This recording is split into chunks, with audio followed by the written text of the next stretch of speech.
என்னை ஆட்கொண்டவரும் நான் செவிக்கிறோரும் ஆனேன். ஆண்டவராகிய இயேசு கிறிஸ்துவின் நாமத்தினாலே அன்பினல் வாழ்த்துக்கள்.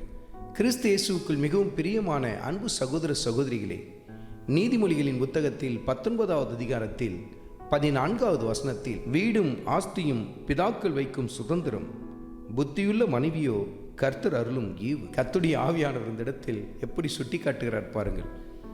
வீட்டையும் ஆஸ்தியும் நீங்கள் உங்கள் பிள்ளைகளுக்கு சேர்த்து வைக்கலாம். பிள்ளைகளும் சொல்லலாம், இது எங்கள் அப்பா கட்டின வீடு, எங்கள் அப்பா எனக்கு ஏற்படுத்தி தந்த பிஸ்னஸ் அப்படிலாம் சொல்லலாம். அவர்னால தான் நாங்கள் இந்த நிலையில் இருக்கிறோம்.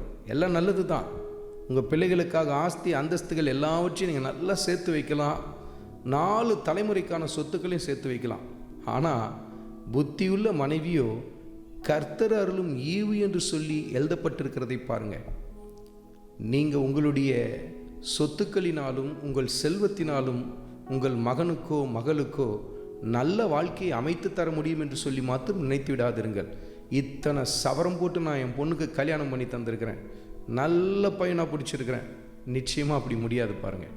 அதே போல் எவ்வளோ பெரிய வீட்டிலேருந்து நான் பெண் எடுத்திருக்கிறேன் தெரியுமா, என் மகனுக்கேற்ற ஒரு மகளை பிடித்து கொண்டு வந்திருக்கிறேன் என்றெல்லாம் நீங்கள் சொல்லலாம்.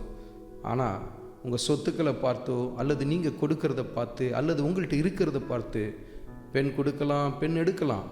ஆனால் அந்த திருமணம் நல்ல முறையில் நடைபெறுகிறதா, அந்த குடும்ப வாழ்க்கை கர்த்தருக்கு ஏற்றதாய் சமாதானமுள்ள ஒரு வாழ்க்கையாக இருக்கிறதா என்பதெல்லாம் உங்கள் சொத்துக்களும் சுதந்திரமும் அதை நிர்ணயிக்க முடியாது பாருங்கள். புத்தியுள்ள மனைவியோ கர்த்தர் அருளும் ஈவு என்று சொல்லி கர்த்தருடைய ஆவியானவர் சுட்டி காட்டுகிறார் பாருங்கள். அருமையான மகனே, அருமையான மகளே, சொத்துக்களையும் சுதந்திரத்தையும் மாத்திரம் உங்கள் பிள்ளைகளுக்கு கொடுத்துவிட்டு நிறைவடைந்து விடாதிருங்கள். மாறாக கிருபையை சேர்த்து வைக்க ஆரம்பியுங்கள். ஆண்டவர் இயேசு கிறிஸ்துவின் பாதத்தை நீங்கள் உண்மையாய் தேட ஆரம்பிக்கும் பொழுதுதான் உங்கள் பிள்ளைகளுக்கு அழியாத சொத்தாகிய ஆண்டவர் இயேசு கிறிஸ்துவின் கிருபையை நீங்கள் சேர்த்து வைக்க ஆரம்பிக்கிறீர்கள். அந்த கிருபையானது உங்கள் பிள்ளைகளுக்கு மிக அருமையான எதிர்காலத்தை கொடுக்கும் பாருங்கள்.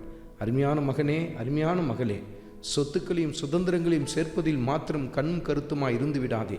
அவைகளை சேர்க்க நீ தவறினால் கூட பரவாயில்லை. ஆனால் ஆண்டவர் இயேசு கிறிஸ்துவின் கிருபையை சேர்த்து வைக்க ஆரம்பியுங்கள். கர்த்தர் உங்களையும் உங்கள் குடும்பத்தையும் உங்கள் சந்ததியையும் ஆசீர்வதிப்பார் பாருங்கள். அது எப்படி முடியும்?